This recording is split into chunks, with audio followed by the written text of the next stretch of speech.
Hi, folks. Just about to bring Gaz Jackson online, and we're going to have a chat with Chris Ritchie from Saving Bali's Puppies and Dogs, as well as talk about our subject today, which is how to introduce a dog to your new home. So we're going straight to the expert, Gaz Jackson, the international dog trainer, who is actually in Bali now. Hi, Gaz. Hi, Cole. How you doing? Yeah, good way to go to make us all feel like we're stuck in our offices and you're over there in Bali. But I believe you're doing a bit of work there. What's happening? Well, I'm doing a bit of work. Actually, that building behind me, it was my office for the last 2 days. So it's been quite a lot of fun over here. So, but it's been great because over in Bali they have a massive problems with street dogs, and you've got these incredible volunteers who just work tirelessly trying to save Bali street dogs. And I've got an absolute legend and the very famous Chris Ritchie beside me, and she's from the organisation. Show the shirt, just there, Saving Bali Puppies and Dogs, and she's been working. Chris has been working tirelessly for the last 12 years, saving the dogs of Bali, getting them desexed, and even at this resort here, there's a cat by the name of Lily that was taken away. She organised take away and get desexed and bring back. So she's very well known all throughout Bali. She's one of Bali's angels. That's really good, fantastic. Now, what I thought I'd do as well, because you're in Bali, we couldn't be left out. We were a little bit jealous, so I'm just going to Balify myself. So, Gaz, tell us, what are the secrets to introducing a dog to a new home? Are there any tips last week to fill you all in? Here we go. Eternal summer. Last week we talked about introducing another dog to a house with a dog already there. And that turned out to be quite good because we talked about, pre-scenting and introducing each other off-site as well. Cheers, Gaz. Okay, so basically, if you want to introduce a new dog to a household, now, are we looking at if you've already got an existing dog or if it's the only dog that you're bringing in? Well, look, this is aimed at a lot of rescue people around the country as well, and also, Bali Rescue. I would say there'd be a lot of people out there, and God bless them as well, that are going to the rescue groups looking for a new dog and bringing it into a house. They may have had a dog before. They may not have had a dog before. So let's start there with someone going to a rescue group and coming home with a new dog. What sort of preparations can they do? Because this is not, thanks, Lara. Good to have you on board. Do you like my cocktail, mate? I thought if Gaz is in Bali, I'm going to have a cocktail as well. There we go. Thanks to Boost Juice. Okay. So getting a rescue dog is not an instant thing. You can't go down to a rescue group or a pound and just pick a dog and go home with it. You've got to do some preparation. So while you're doing that and they're doing the site checks and they're also interviewing the clients and checking the premises, what sort of things can they do to prepare themselves in their home? Okay, one of the big things when getting a new dog into a home there is just make sure you're set up with beds, and it has to be their forever home. So you want the dog to feel comfortable in a smaller space. That the dog knows that you're the new family. So basically something by getting a sweaty shirt that's got your smell and everything on it, put that in with the bed in there, and we'll start it when you first bring the dog home. When you get the dog from the pound and bring them home, most dogs that are from rescue groups have been abused by the last owners or have had bad experiences, and that's where they've been belted with sticks or kicked or had stones thrown at them. There's a lot of bad things that happen. So to start off with, these dogs might be absolutely petrified of people and unsure. Now, when that happens, you'll also find that street dogs, you may find, haven't had a great deal of socialisation, and this is if they've come from a puppy farm, which you never get a dog from a puppy farm, and you might end up with an unsocialised, mistreated dog. So the biggest problem that's going to happen there is that when you get that dog back and you spend 24 hours a day with that dog, just constantly with them, you're going to want to spend the time with the dog, but it's actually the worst thing that you can do, because what actually happens there is that the dog will become extremely dependent on the new owner. And as the dog becomes dependent on him, the dog's going to start following you around like a shadow everywhere you go, spend his whole time with his nose up the backside and in your armpit, licking your skin and all that type of jazz. So this is generally one of the things with the dependent dog. Then from there, the dog starts to get separation anxiety, and that's where you get a lot of problems with dependent dogs, they become dependent on you. Then as soon as you leave, that dog starts screaming and barking and howling and whining because it misses mum and dad so much. So then from there, the dog then becomes, the owner becomes like the greatest thing this dog has ever had in his entire life, and then develops an overprotectiveness of that person. And then next thing, you've got this dog which might be a scared, timid dog in the pound, and then you get him back and he turns into Hannibal Hector, at home, and that where he wants to aggress and attack any dog or any person that comes anywhere near the owner. So they're probably the biggest problems with the rescue dogs. So to avoid that, when you get the dog back home, give him a comfortable space to be able to stay in, plus, as I say, a sweaty shirt.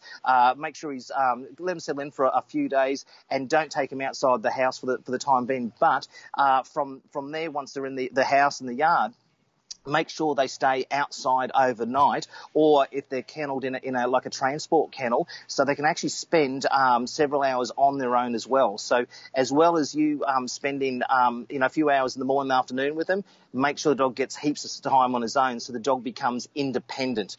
And once that dog becomes independent, the chances of him becoming dependent on you is going to be far less. Now, another trick is to get, when you take the dog for a walk, if the dog becomes dependent on you, he will become maybe protective of you. So the next thing that you do is get other people to take the dog for a walk as well. So if you've got members of the family that can take the dog for a walk, that will work out fantastic. Oh, that's great, Gaz. I noticed in your book, in one of the chapters in your book, and by the way, guys, let's have a look quickly at Gaz's website. I think you've got a bit of an offer there. You can get your book, The Ultimate Dog Trainer's Private Lesson. Yeah, that's correct. Yep. That's right, yes. It's The Ultimate Dog Trainer's Private Lesson, and that is 3 hours of video plus 5 hours of audio, which is my first published book, which is how to select and raise your ultimate dog.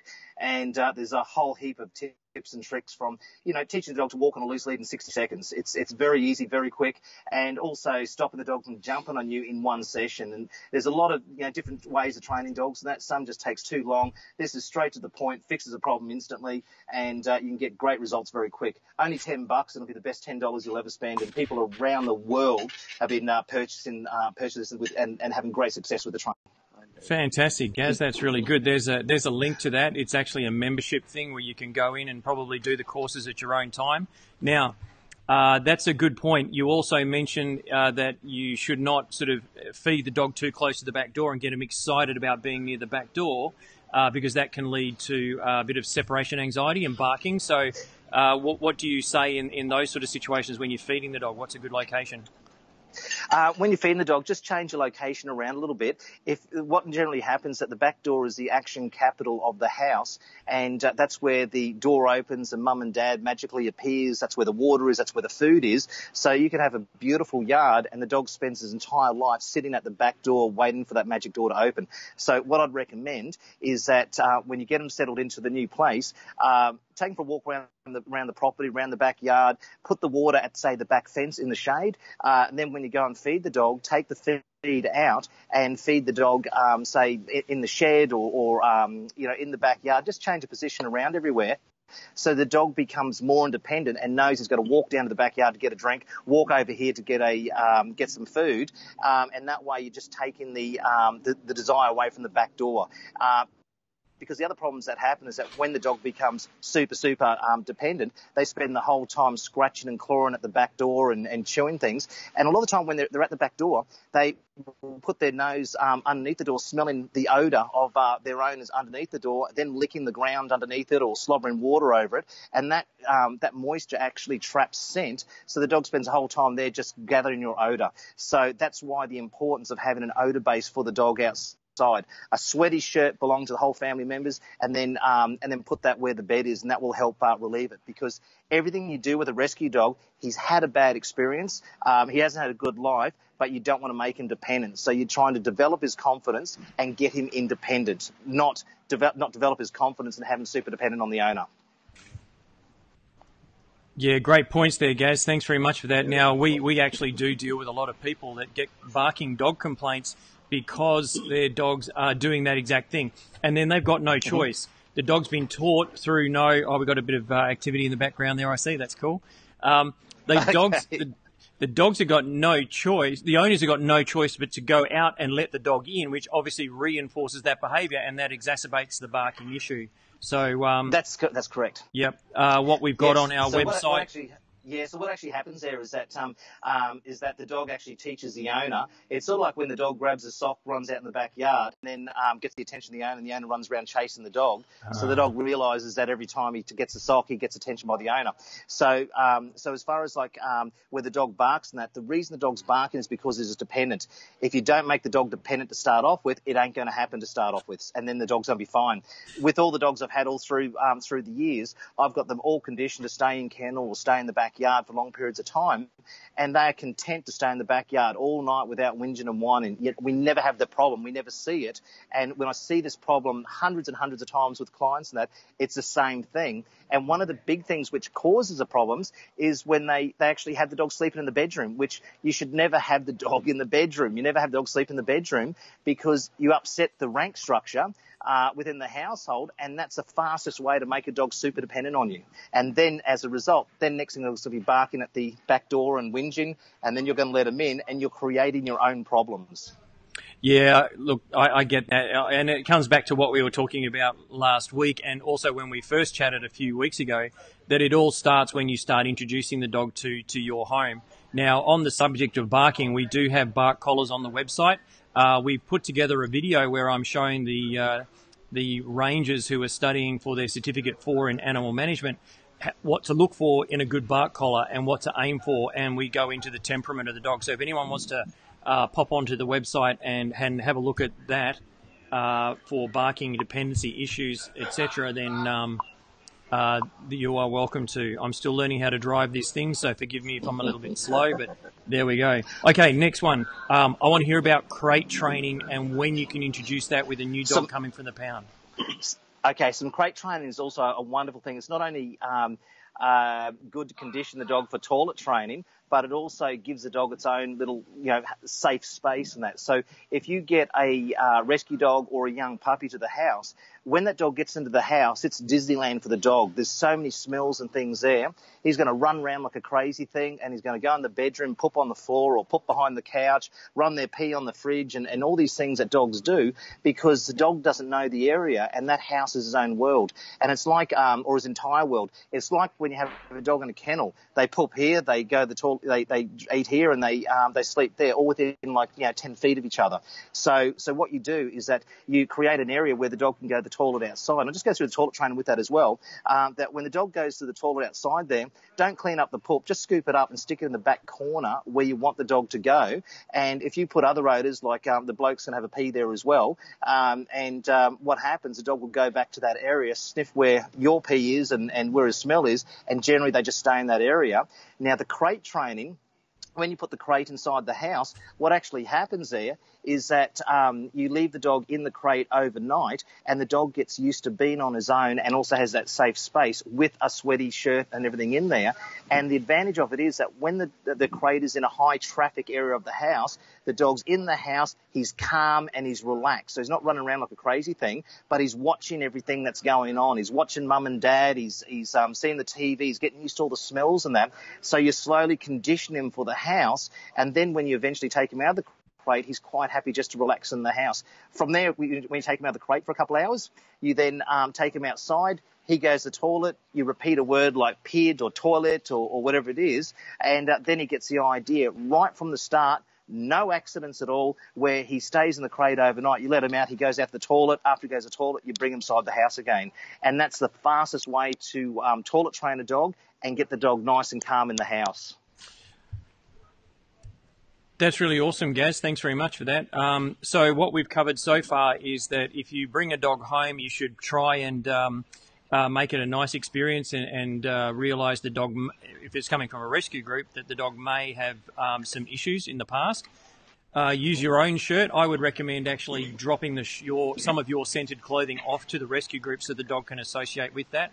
And we also covered when you do get the dog home, make sure that you teach him good manners and habits right from the beginning so you avoid those sort of issues. But however, as mentioned, you may not be successful, so don't get too disappointed because the dog coming from a rescue centre might have issues in the background that are not your fault, and then you might need some help, obviously getting onto Gaz's website and downloading his book on how to solve some of those points.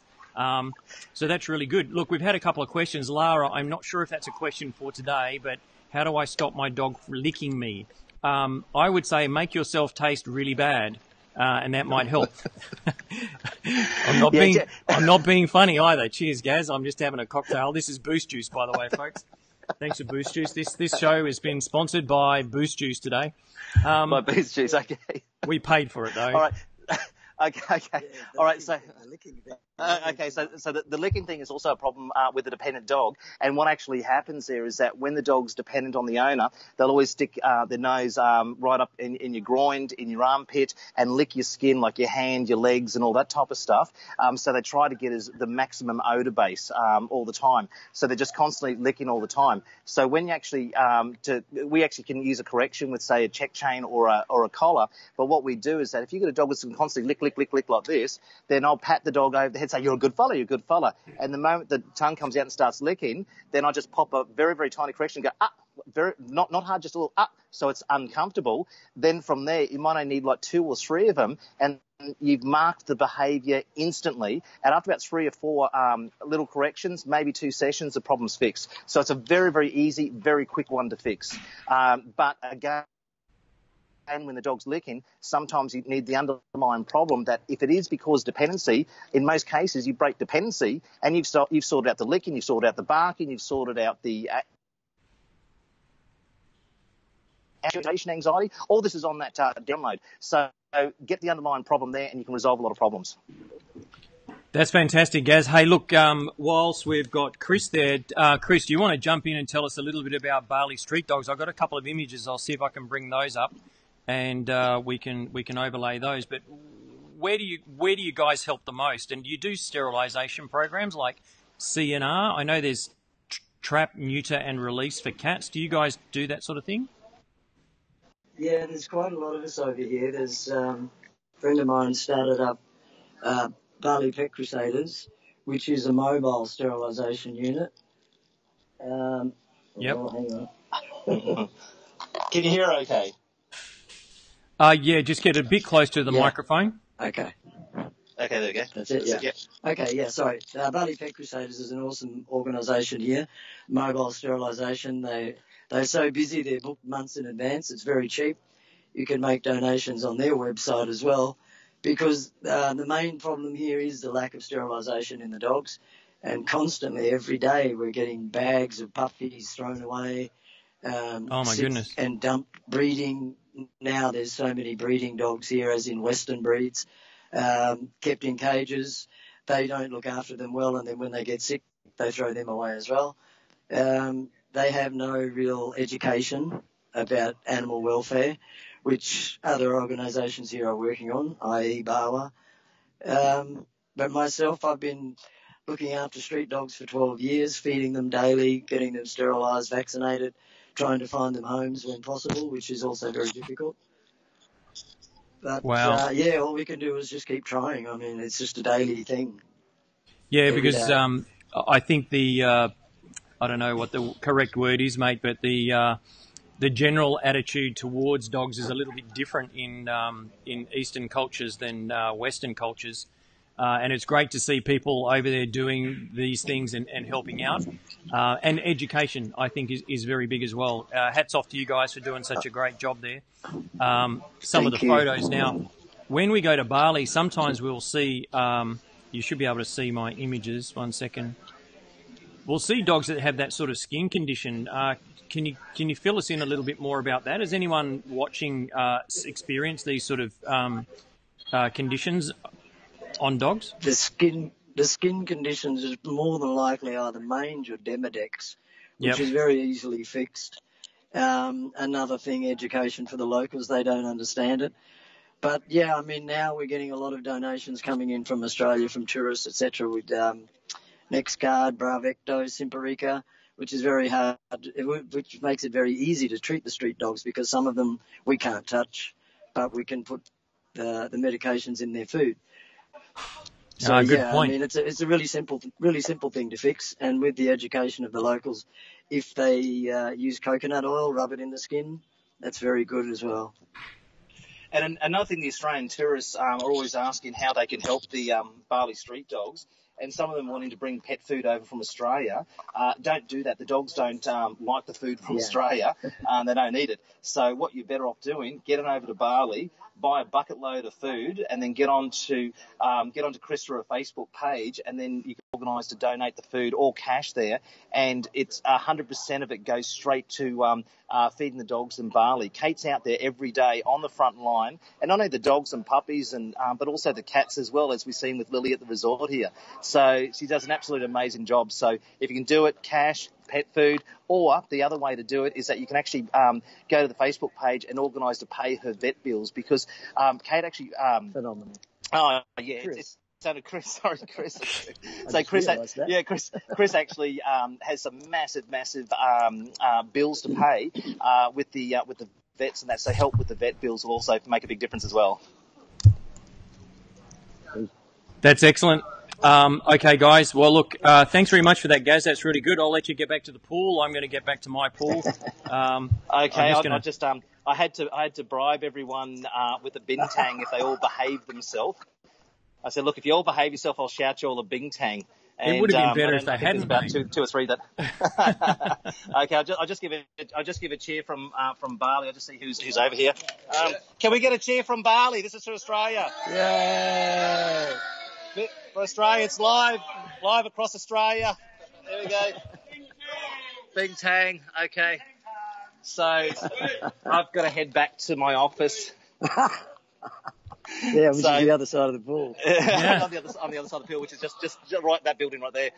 All right, thank you so much, Cole, and thank you everybody, and have a wonderful day. Thanks, no worries, guys, and we'll look up Bali Street Dog and we will drop in a donation. Thank you very much for your time, Chris, and Thanks, enjoy. Gaz, until next time, always a pleasure, mate. That was great information, and I hope rescue groups can maybe go to our Facebook page and share that to people so that some of their foster carers can actually get a little bit of insight on how they can help prepare houses for a new dog. All right, see you later, guys. Okay, thank you. Bye. Bye.